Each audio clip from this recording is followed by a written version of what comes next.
Badwam on Adom TV multi TV so bra said Mpensenpensemu no etimi de bra ma so de wo ye bia no utimi ehuna no ye pa but quickly ben fortuna say na say badasa na ye beto en common so studio an say no and then na mo from mu say ye to full mu ebinum kra de a percentage about 30% and sa en common nyina e bape na eja ayam hihye ebiri bia na odo sa beka fuo no say na ma hodo nyina na odo sa aka nti e say etimu common yi say de be ya obi ntimi nkofa 6 and then 9 na obi fa fufo so nkoda na ye kwaye enti yenko eye mpanyimfo a wono fa ngo hu tuntumu ba omudi hu nkomo ema yina nya hu ntiase no ne ne wono enkotwetwe enkomo ye baba ka meka say ye nimnya for Theophilus tetechai 8 na sesa so na nimnya for eye Collins so mankwa enso 8 na sema enkomodi ne timedi mu na awie peyo mekọ awmano so na yewura eye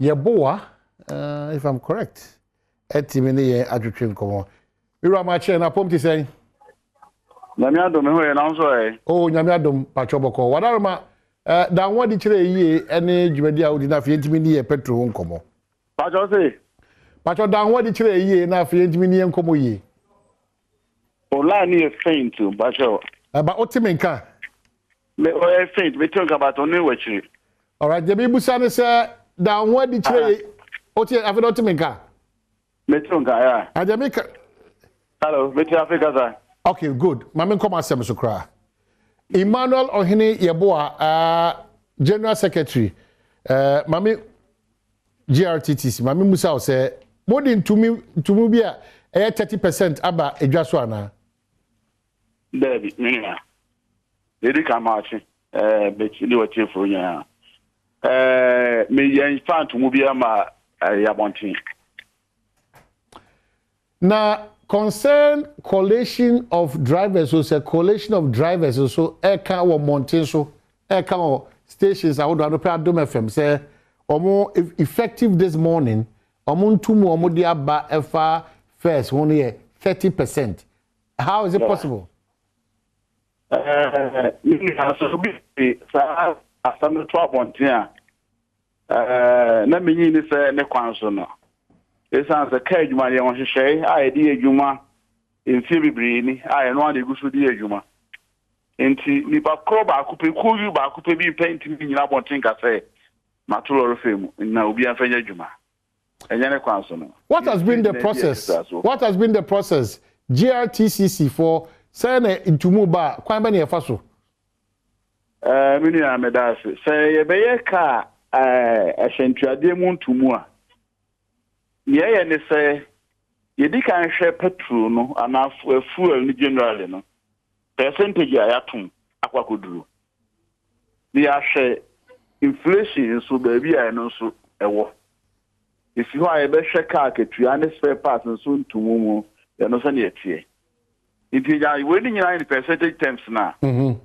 ya ke nyina abum ni agree on an average between the atufu adatolo fairness na maminka say petrol no aye na de bi akwese no ne ade a eji ntima on komo edi ni nyina mo petrol no only a third of it operational cost only a third of it na fuel entino ni a ye dwendwen ho no nyina se ka fuel nko ne am fa da wan so na nkan wa nkomode ni city enti bribia no ye hu fuel no the same look at from the last time I told be seen then cumulatively atum be 16%. The father say 18%.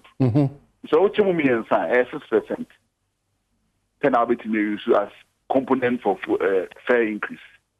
In Tiana and Commodity near share beyond that. Operation I say beyond that. In deciding the eco transfer, may who say inflation cost say surpass I'm from this percent I could do this percentage.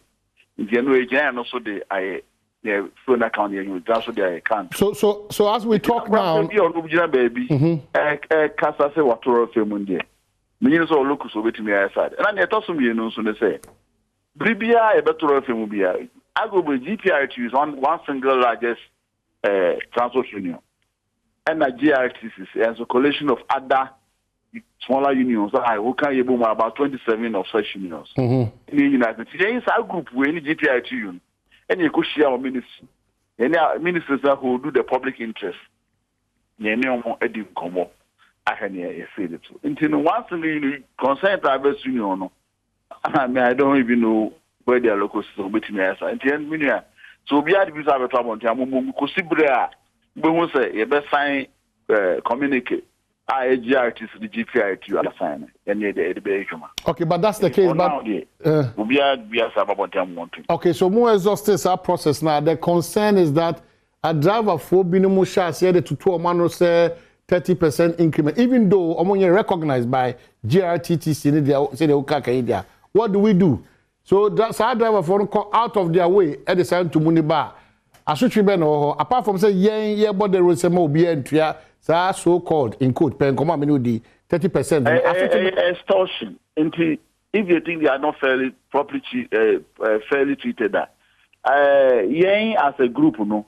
Because most of the drivers don't know any baby or most cash in on the opportunity. If you want more only union will be able to also call her grandpa bedding so be home. So the public should insist that this is what I have to pay and this is what I will pay. So that's also on Tiasia. Either you get down or for soon or so be you can report to the police. Because it becomes purely extortion. Omanhene Yeboah, would it not be fair? Let me suggest GRTCC for move quickly, Martis and Komowi. Mubetimi de krata beto abontin amagana for won se bibisa ni wa eba impo ebeba it will be official from the office of GRTTC. Is it not fair? Nyame adom me no ka say bo be du bi no krata bisa beba bontin but nyana pese be ne say esan say the ministry ni hye nwumre ni ntino ni adwene say nke the ministry ni hye wia esan say komodie we enye one day ye konna e bia ni enwi ye be ko ba akwa be ko mwie no and find about whatever because what is happening today in Intino, maybe after that meeting we should say we'll put out something there. But there's mobile admit to say full buono are affected a driver for a woman do no modinim. Oh, me can say cumulatively no for the last time I two Laura Fame no cost about 16%. It will be intimate say affect your operations. But any day I say transit, if I say affect your operations, no. Kitahudi did the be first and the 2 months. I Kitahudi and the best also a dinner sign. I can be me I found. And the operations are affected by so many would take a crabby away in the moon. Yen fire any home combo. Crabby and got top breben, Yidi Secret Ababa Bontia, Emma, the necessary directive say this is the percentage agreed stakeholders, no. Ajia tumsi found enkoyenim. Meaning I won't say America only one person in nominal only one person in the whole setup. At the end, we can be say you better take one I'll not be fair to the discussion. Until Mr. Young my America cry. And you must medical share you make you brain. You be PM of babyano. You debate to I'm on the timelines but meaning say a better P. It's answer. But was it 2 countries with you? Into a better say BBS. Me no we the crack, but I'm sure some factor in. You see, New Year mu akatuan to mu nyoma boy ko aboso kan for nyoma mokofa that space pass for akwan ho do my car no defects but easily and quickly. A lot of these things are factor into the percentage, no. Yeah, no tin na be ma no delay kakra no. Won say afini fiti ase, so na ma we nyina so na abo so ye be ni nyina.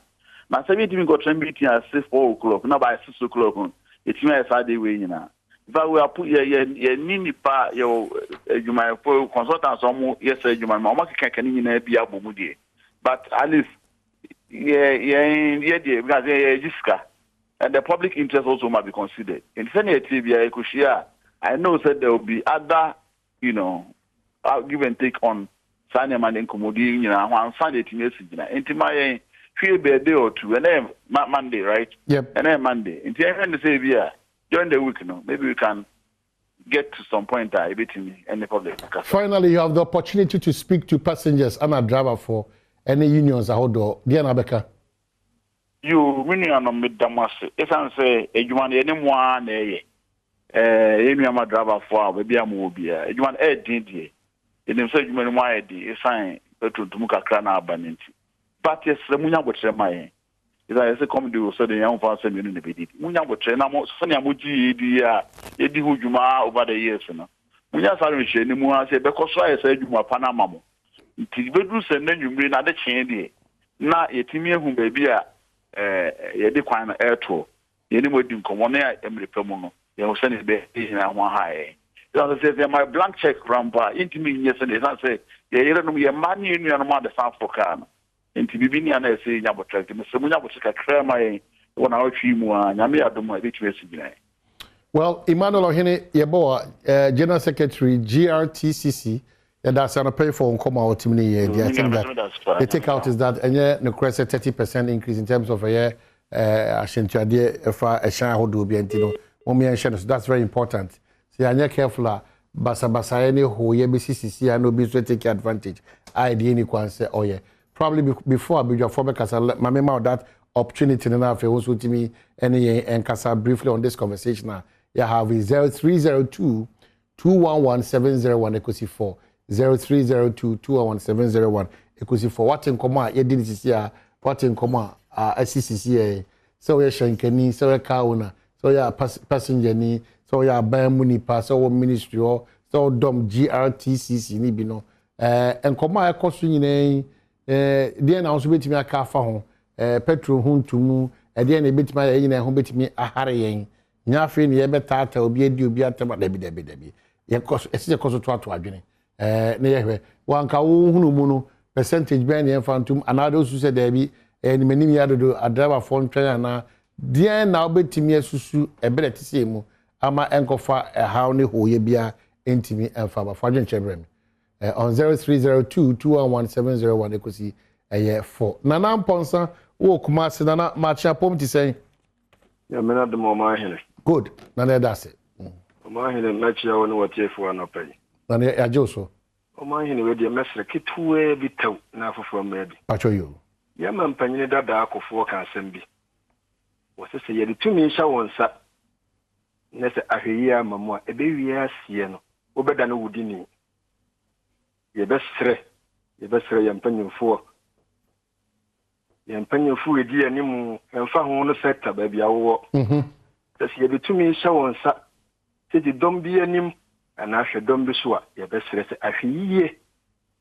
Omanhene hwesa nne obi kofa no niema fri China beduru wo checking niema wo keka ni nyina bom no hu se sika se na me de ko ye me chiche mu no niema se na me fa ye e ba ye ka se na me bo ye ntu in short no obekeka bibia bom no watete na mfa so no hu ade we meton no sei na manya sei na ye hwete sabi obi de so nko Ghana Omanhene musabi aban ka se dodo sei na ye adwuma te me de metoka me de be ye adwuma aboa mamanfo anya bi afura kwa aba sabi eburu aba na ye ne mpanyimfo akosia ni aye nsese ye de amafomfo ni nyina sabi mayentutum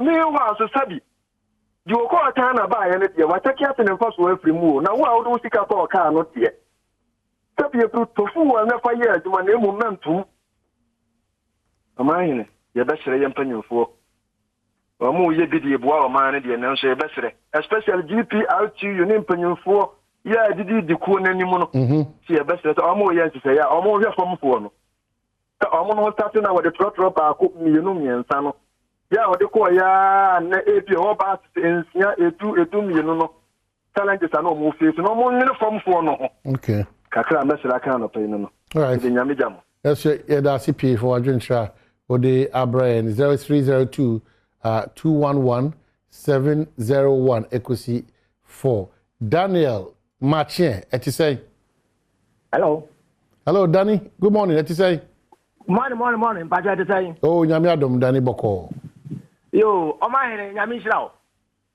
ye hwe wo program no na kakra betuma aka ne se ye da mo ase pa na na ya yoro ho GPRT fo se eba ne nyama bi se ya GPRT fo sha ase kon lole fe ho no ye ntiase because say yet to fuel more.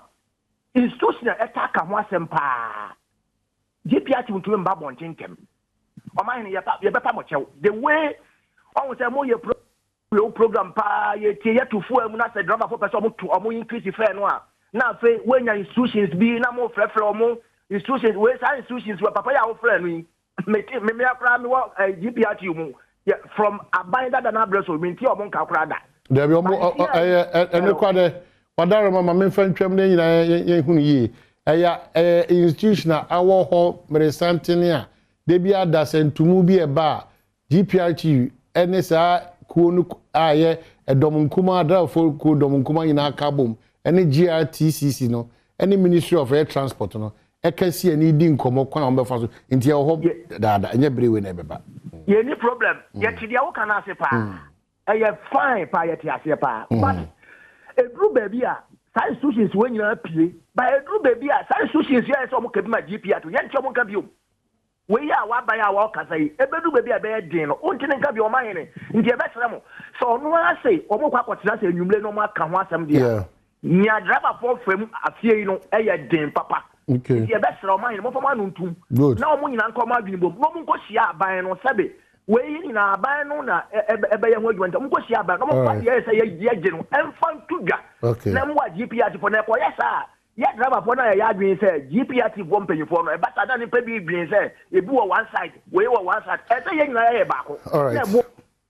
Okay, so yeah that's it. Mami nua ono so e wo ho no. Mustafa, assalamu alaikum. Alaikum salam. Omanhene memwatio. Mustafa Wajoso. Mediane Mustafa Kofi Abraham. Me do pepase. Good. Good. Omanhene kaka me kana se so man be ya na ye ankasa yeso. Omanhene mle bi me froka na sintade ayi se ye ama me se mate ni ye tutum wo se tutum o press fem. Me nyane mo tikar me se anka se fem ye mpeka se fem makwa yuma. O mutu ai. Oh.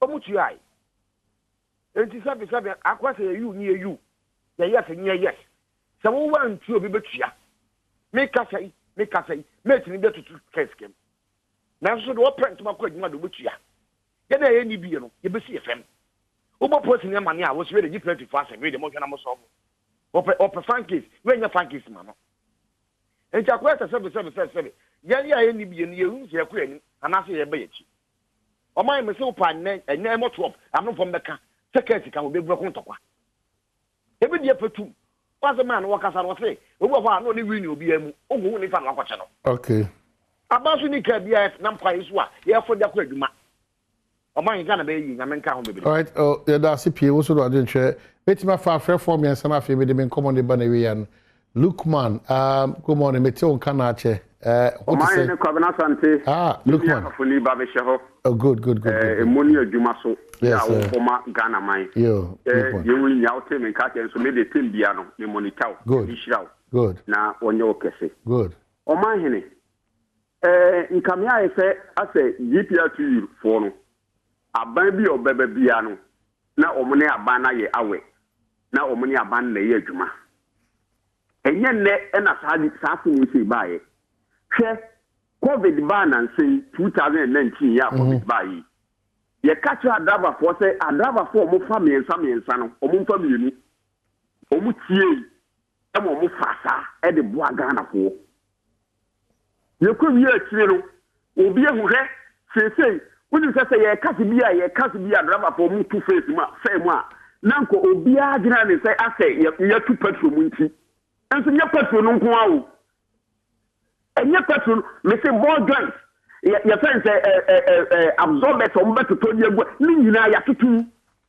enu nti minim say ye sense transport minister Kwabena Omanhene Kwabena Asante wudi oni papa no asem we me pa chaw omuni na kwa pohia no mkoko hia ye no asem be na transport minister woni saafo no adrabafo na kama na kwa pohia Asante papa kan minister onabo asiama we yedi papa ya wotie obi afem enu ntini e besa driver fo no me de etenka me kompo GPR fo no o munyi o mun sinchai na driver fo nkai no o mun kwa no ne papa nkonko hia na papa ne de wotie oni bi afem na driver fo o mun bo o munya kamafo driver fo nya kamafo enu nti na adu time say minim say so makọ onabo asiam ahọ a papa no so fitie no obeti o masem nti na driver fo ya mo Ghana ha yesrɛ mo so mu tum emprempren so say de ano den say masa say ye pe ho kɔ yi hu ya sene nti mu nkɔ na mo transfer minister papa no konko hia papa no so fitie no minim so obetie mo asem no mo ha no na weti ma afa no e de amamo ya mi hira mo. Right, look ma me da CP ma me fa red na me manager red match apom ti say yo me Omanhene good na wa afu me fe afu. Oh, I see. Na nyina nse ofri ahafo na nyina nse yes sankore ki ho. Oh, I see. Good. Edikano ye kia wo bebre sa so ne sanso kia ye wura ona bo erikopoku yes sankore the next erikopoku asem na okay ye Omanhene yesre mo anka samu kadima adraba fo no se wa wo use private car so use you wo anka se ti wo sen wo fa passenger wo wo so die no kwa wo fa nkoro off-road fu esam no maintenance ti wo sai na de wonam off-road so da bia gugura ampa ye tu fuel mu omu die mayantum asam we de wuti bi dawo enokre so driver fo no so mu ye nuanu ma so abibia so abantu obi aban de omu no tua anti no omu de omu tum de enye yi so aban won kasi ne eseni chana wo plaza house no fan tinyama bi so na yen nyina ye ho are ana misra mu so mun san trafo no bi so mu ya nyatwom ya mun kana kure no mun kana kure nkira aban no won yuni ye timam fo no na won kire no doso bra na nyina sabewe te se kokko ni wo obi wo kura 10 kilos ba to biani adi kura ayasam. Okay. So, ka so da biani papro. Okay. Okay. Ma me na wase na chia sankore fo nyina mame. Ma me fa Mr. Nobody enwi na fi me twa no homra minute ba ko pe me ba. Enkomo na ebeto. Mr. Nobody ma che. Ba udi amagana. Fi kroboduma se. Afa wo hwe drivers fo a ewo kroboduma se a nyame enim omo bre. Obi wo kra na otimi ko to petrol. A odi be ye adwuma obeba fie no na de oni ni mate kra be di no na e den mo. Yes, aban we. Yenim sa aban we no wo ka otie.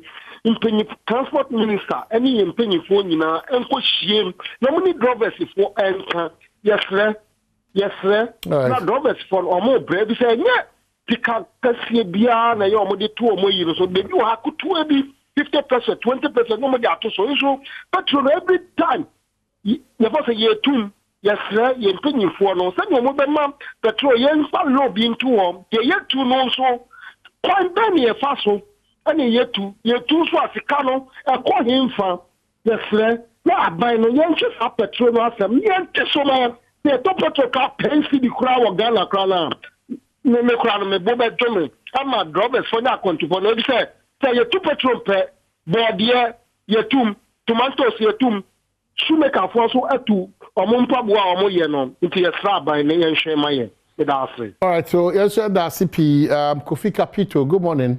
That's any Dominic Timinka, Kofi Capito, saw your contribution.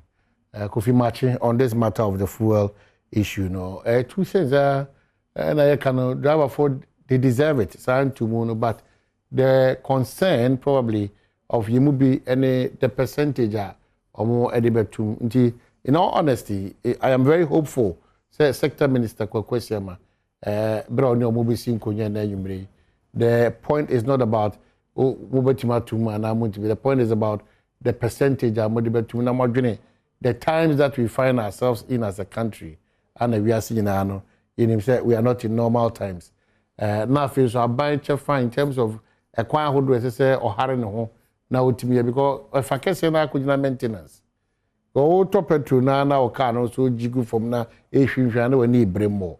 So where the discussion is that government should also do its bit, its part. Said ye be ya san komodo do na ye di ni na no. E betimi aboa man no mesisi so na enyo ma toto eye na kom. Akobasa then we continue to have a challenge like this. Instead that we be sorry boom or say yeah concerned coalition drivers whatever yatum 30%. But no crap also say it's a regulated country. You cannot, and I repeat, you cannot by virtue of say petrol semi BC Basan, you know, no sorry boom or some cotum 30%. Or mine regulated with emra, which is o se fata ba oni tumi se wo betimi aka de wo pe dabi enkomodie ni adwenkyere and never be do the point ayi na yepe. If we don't go by this na de bia da if say ye boso asem na de akoma ye say betum 30%, oni tumi no oni sa locus no, but we can continue to plead with you. So we admit say you don't have a choice than say obetum o hwe aboso kan ya to dem ofa ye kwanso akwano enye papa o time maintenance o car maintenance no wasem no issue we see how they kono petrol no twini nyina akọ ampa ye tumi kra na passenger for no kra omofro kra so wasem be yasem if you o tuma a lot of things o hwe aboso kan for no man ba bi o mapage makodu o hwe yesi afinim adwuma for so o mefo trotro no mo so makatua wonsem ba bi akodu o hwe car maintenance o hwe driver na nkasa so o twihye so no ono so no sika sabi obetime de akofie debia da na se bosume. Nti a lot goes into taking that decision of to me. It's not just prekopena o na feel say o na say o tum no now sorry I will tell that say bra no am across so pine no akotum there be. But at this point the clear say a certain level of intumuba. The percentage is what I think that the young folk question and the GRTCC for the GPRT for that year. Ombedi yes sir and come on. But and the emphasis on but no driver union. But no driver union. Emane nya na adwene say or no power. So betimi atum say do CPBI. It's not possible. Yes, it's also there. And it's also China. But you deserve it. But sit around the table and have a conversation. Sari ye chichire mind. Enva ye boso asem nya de sisi ye ye. Say the binima sha ase keka say 30%. I'm happy that GHc8 for Abeka say there's nothing to that effect. Ya nwene ye say anka nchire mo say muni sa power na. Ebinu be kwa kofa to mo so mo pa na no atwede bo ene nyoma ensem fata na be so various lorry parks. Yen twen wi aba webi ye kire say na nwume no na be di nkomo acha na nwumre na de ye kan de ye be jedi so ma hare mo ma bibia timi akokama e de amai ona wotete cha hu na ache afisha pa na kwa banso minya o sha say so chocho pe na me mhihye the committees are all what to ye kan we kakra for the who throw the say ya there say ni bre na eba dabi e mu da ho komu na ayehye e kroma ayehye pa kroma ayehye what are some of the year factors are more the point is kroma ayehye bi ndi yo anope maminjia I was a can say so trust are there nyoma awa no me ba also so matum ka wadum Adom FM anti Grizia me chia I think it's my best chia with the two ka da yes now see there am kan on me nya adwene Omanhene yes sir first of all no ye magana fo nyina ati say Thursday be yeah demonstration kasi bi ilebidie no yeah ABC ewo Greater Accra na Ghana ni bia na office the no enitiawa Ghana ni bia na odwene Ghana ho se ento ato adwene ma Ghana nko yi no o meka sanhye because mo ko atia e-levy say bit be dimo sa and what it you a wo gidi say e-levy unsoso na onti ase ne nkoti ase kina sa ye kire no ya wada obo tire ye best start or Kwame Kumasi e gidi so transport ye gidi so ko na ko dwen na demonstrate say ade we dem say mempe ya nyina ye kire ya adwen say bebi akodu no ye ntumi enti demonstration no edin no ye tua demonstration enya ade aye betua esan say aban ni hihye ya wa ye ni nyina na eba ebi 0.5 ye ntua wasipo yes 0.01 gra Omanhene me see ye ntua Ghana for say sa to no de ye ntua de ne be bu mai aban no atumu ye den dodo de ne be bu mai no Omanhene sika afa aban insem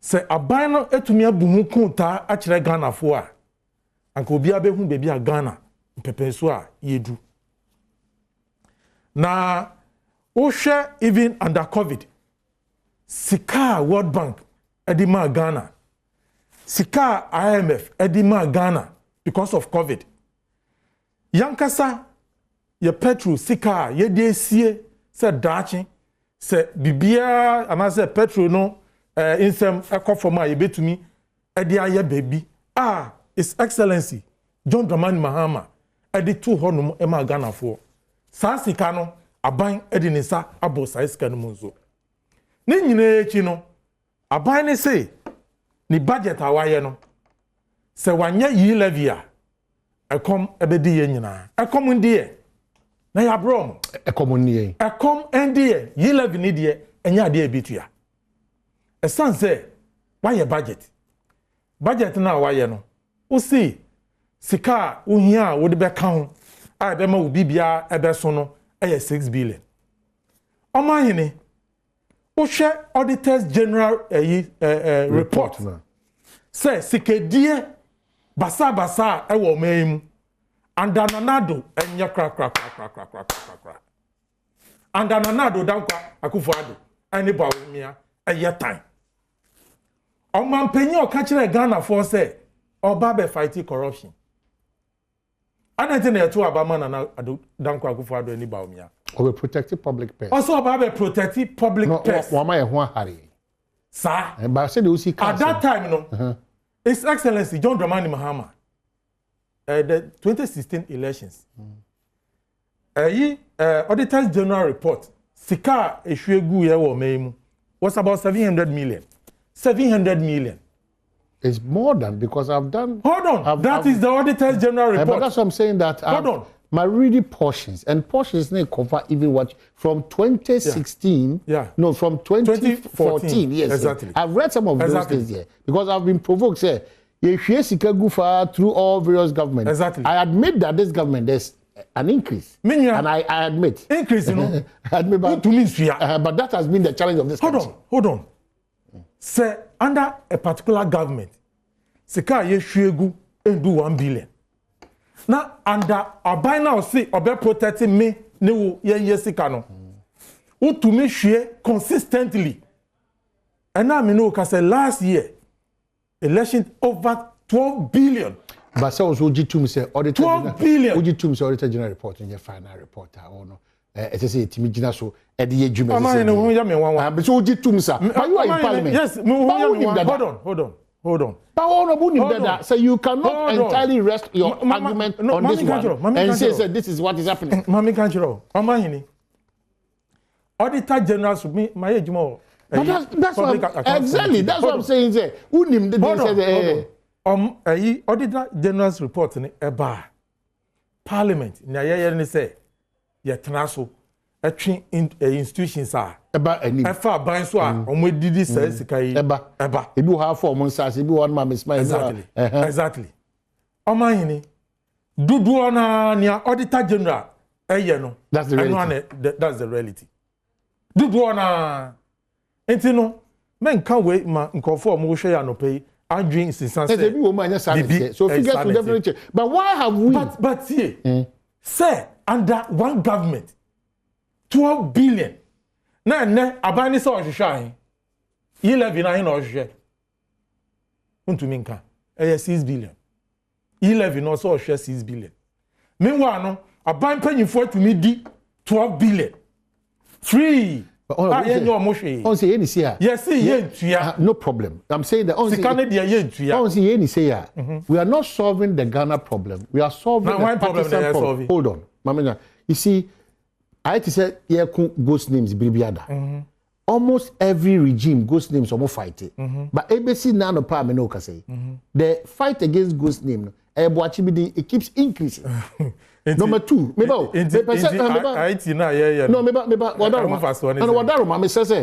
are we not discussing that? Sika yunuko ebi wo airport any harbors then as for why mo na ema nyune this is a spread over situation. Me say ports why mo na ema nyune. You see about what should have for no, but don't forget that you have been in power before. What are we doing as a country? What have you changed? No, maybe What are we doing as a country? Because they are two about Mamma. NDC comes to power. Yeah. And I sit here to tell you that petrol bomb conform. It's a fact. Now the petrol bomb conform. NDC when it's a fact. No, maybe it's a real no so. NDC ba power now. Most of the happenings today, it will never change. It will change. That status quo now, you solve your problems as on mine. You solving based on partisanship. It will be no conversation about me because you see, I didn't say. I didn't think a more pencil crowded general, a cost 700, emphasize 800 million. No, be about just 6 years. Etimi onu kwa do sa be share your boss eh. Me be quantia sika for fun feature na for chen. Why when this is can who bia no ko private sector na no nko deal. But you say we the GHc8 agency. What do we do as Oman? What is the prescription? Who said president, you know? Yeah. Only prescription is say osa ko amononi na manoni for release $100 billion. But it tells you say we have a very failed government. Government, you know, wa bon.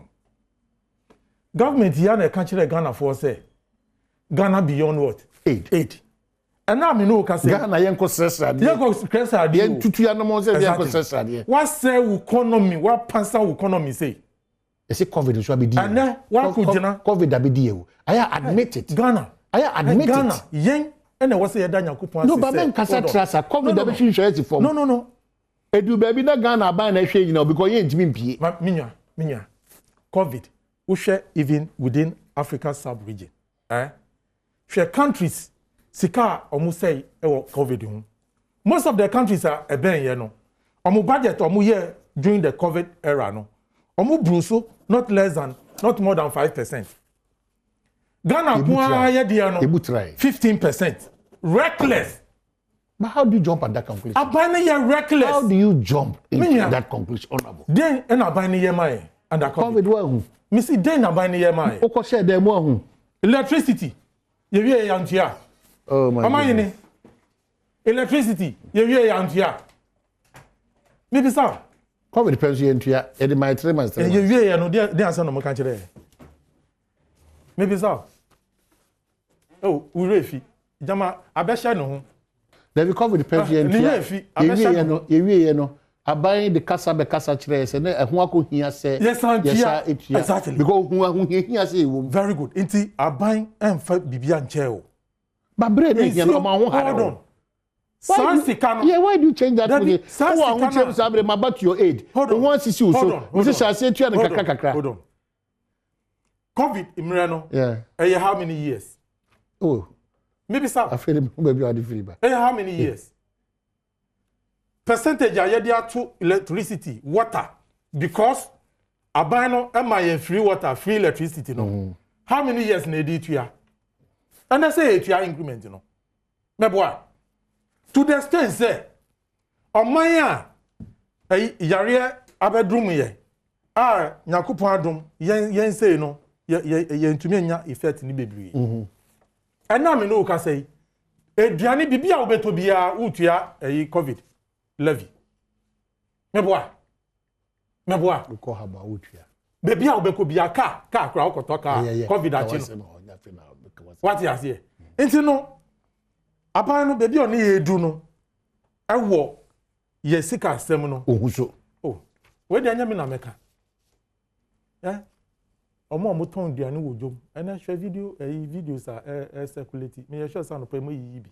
Market women no omuti economy ase che abanwe who opposition is there the workers say na yes sir nokra no nokra oman ade no ye men kan say ye bi okay economy na say okay ana ye artist who from nyina omuka first no omuntumi but ne account bia it will be a what you say 11 no ye ntua ne eno ye yawada yentua ochina but omo the numbers be pass oban no omo the numbers be pass anya hwe omo the numbers be pass omo use when it becomes lower you have no right hold on omo fa force ni nye enya force numbers even within the MPP Serbia ye our MPP amanyofo no members no aso no 56% say 11 idea okay omo ji ntum okay so honorable Osama kwa omo say 11 no omo ji wankasa party members 56%. Almost 11 in the back home. Who's our Kwaba? I don't know what charge power. I saw mine too much. Also, more minus a Yawada. Omo de fa baby. Brother Kayo. Yentia ilivino.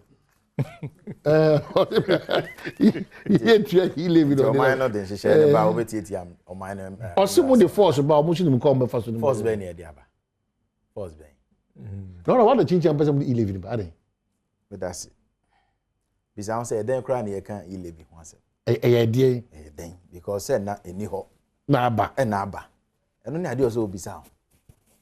Enti tete cha person chere say or Dogana echen Omanhene na Akufo-Addo. Or person chere say it could be possible. No. It could be possible because we have opportunity to serve the people. And they messed up big time. And they are assessor. The assessor and they say and we are in the midst of COVID. Hey, we are seeing now soon. If you feel it, we are seeing. COVID no. I think we are seeing. COVID no. But see, Ubetimi underrated the impact of COVID. You cannot underrate the impact of COVID. Yeah. As NDC sympathizer. But the effect. You see? Omanhene, what do you say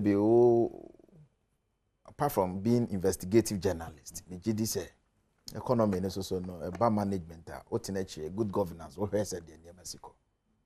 Say you're closely on my airport. You're closely seaport. A crew man in our them. You're closely land borders.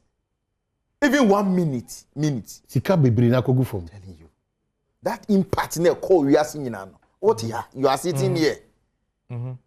All because of the fact that you are hungry for power. More closely. And until what here? The impact of COVID-19 on the socio-economic lives of the people. Neighbors go beyond our budget, for COVID, 5%. Ghana and Kwako 15%. A waste. Why? Unco respective countries now working, even in terms of fiscal responsibility, strategy. Say almost all your discipline. Unco no how they are suffering. The citizens are suffering. On my bank, even advanced democracies, advanced countries are suffering. And now Ghana near UK, Ghana near US. But they do best practices there now almost Ghana no momono. You can't compare the impact of COVID on Western countries to African countries. You can't compare. Total difference. Any pay who are US. You do 1/1,000,000.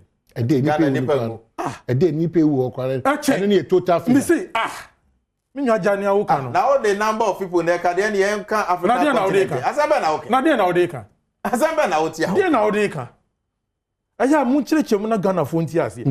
You cannot compare the two. But you are dealing with the same virus with COVID. The impact. But COVID impact. The impact on Western countries. I need the impact on African your strategy countries. Say, some strategy say, mo kwa bontina, mo ko kanchere Ghana for nyina say, oh, COVID no nyehwe, na MPP for akose achi. And omo timi ka COVID say nyehwe o. Nipa na ko kanchere say nyehwe no. Wanya susu so no timi ka say nyehwe. Because na ni tuase ato bodem. Na ni tuase wiem hye emma. Na ni tuase biri ba Ghana for nyina ko share dem. Na ni tuase biri ba mo ko chiche enuane. Omo problem ne say sika so na ba am ho COVID bre no kura no. Eni kwa say mo kasa. E be mo nya sika. Esa. Hey. Oh, okay. I'm say Omanhene. We can national budget. Nasika, they are talking about millions of dollars. IMF so more than my you think say no bet me a solve your problem. Even 1 week. O share investment any expenditure e ko na nipa no hwenhwen ekura o man no. Nipa ne yede. Lockdown. Oh please. Who was short memory? Said Ora Mahama kan. But some of us are retentive memory. You be kai mo da bia. Because we need short memory. How metina to rubbish impact of COVID-19. How many weeks? As if say Ghana is living isolated way. Please. How many weeks? Please. How many months? Be sincere. And you share there. Hwe tie menua. Obetimi atena. No say Ghana for na etie. And I'm saying, Obetimi atena. Omanhene. Obetimi atena. How many weeks, how many months na you share them? Oh my God. Oh no, question. Maybe a question. Oh, make us our Bemus house with your time. So, Hanti with the Yabutre. Yabutre pa. Okay? Yeah, be foul mine. No, mine are more democratic. A one also be a Ghana Nibia. Sabi near the good governance a channel. Onim say, ye babe far or mine, even in terms of GDP growth at the rate of 3.6%.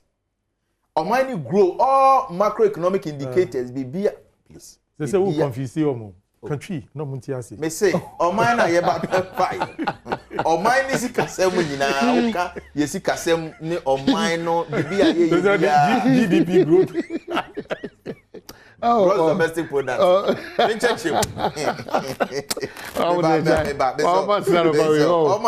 remember that I need to know.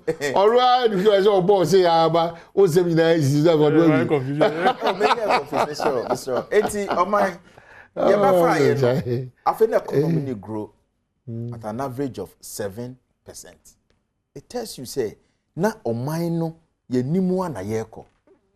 E na prekope COVID unity ena bibia gugura ewiase nyina na bi kan yen enti no say wo ye obi a wo ye amnestia say wo ye analysis a wo behwe baabi a na ye wo ne baabi e bedru ye ansa na ye besi e trase na ne nyina achi no wo hwe measures a ye di eto akwan say Ghana ye nko ditch ekwan bia so no ye be sore waka even wo hwe sub-Saharan Africa ha clearly obi agitum say Ghana modern mono enumpo na economy no yantimi anko negative growth bi wa na averagely na the word grow negative 2%. So Ghana 0.4%. 2020. And you know it tells you one thing, say yeah, the economy, the country is in safe hand. Is in competent hand. Ya botre na Ghana fo nyina enya na ba be jon say untua ilevi no. Untia obi anu say sacrifice ye sacrifice. Yes, sacrifice. Yes. For you to waste the resources. As if say you are not being paid. On crop for go parliament until you come some your own. You see? Ejuma no mo ye. Hold on. O ma men kaza. Omo ye ejuma. Ana me kaza so mama kaza. Me say ma men kan chero say. Ora Mahama say etua neka. Of course. Good. Then the Ghana shisha is. Ghana shisha no this budget. Iti budget no. National budget ne dey beto we no. Your revenue generation and as part of strategy to generate more say na bi ebetimanya bi edie akwan ye benya bi ede amansuo ye benya bi please ni nyina na ya boa no mo hwe saje no ne kan wasem na me use brofo be kamera ne kofo we na so many your friends say corona akoso what your double salary mo bagana na kutia mo kam yenu I'm Roberts mo bagana I say it's a dent on one kasa. Yes. Hold on. It's not about that. I'm exposing. No. You are double standard. No. You're exposing your weakness as people in government. Don't go there. To do what? I don't quite confirm. I'm sorry. I was. No, I'm saying the honorable. Sorry. I say. We of justice. No. But don't use it. So what I'm saying is, you are weak. Time or 10. You keep exposing yourself. Honorable. So what of idea Ghana Japan? Now buy baso 6 years. Oko the 7th year. Now buy that so the subo boss. Boss what be we are mad. What be we are Ghana.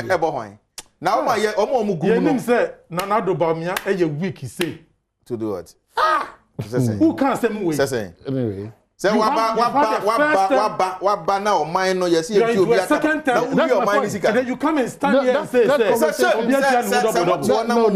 even the trip. Ade a mo be ye amboa ye twa so kra so mo dem eche sa sem na ya wo violence and this who can say yeah who can so only me so petrol nsem no enya dia I understand say we free obi man nipa no ka say yen tutu mu say there no no sure so ma clarify so ma clarify no sure clarify dey be ma but say dey be no justify we say dey be oba no abeg justify continue radio studio enka say petroleum products pricing my amanyo no more na mo catch here say we are done with petrol politics in this country and this is for the catch here Omanhene one man never catch here say my for petrol anya my yourself. The gentleman is addressing me. Why? Also, who addressing me? Omanhene, you go here. Who the hell call us a farmer? Yeah. I mean, what is that? So who the better? Petroleum. What you come ha? Now we are committee. Who change your kind of wow. Transport committee no ye chairman. Many na na parliament. Six parliament. Many papa who na na wo. O ka kire me say petrol politics. E mo ye nye bi wo. Where is the parliament? Nyam na na parliament. Hey. Nyam na say parliament. Na da bia na wo ba na wo ka sansem no. And then I'm no be program. And then now tesa. And then now you know my now sir. And na mo pesa mo bokro no. But you futu. Say mama yes enya dia mo ba. Yeah. You want your baby? Omu ni petroleum products. Omu ni policy. Papa bi what are you saying? Samina masi. Oh, honorable. What man ntimi ankasa kra o. Why? Oh. Eresi a edo bi a na be china. Yeah.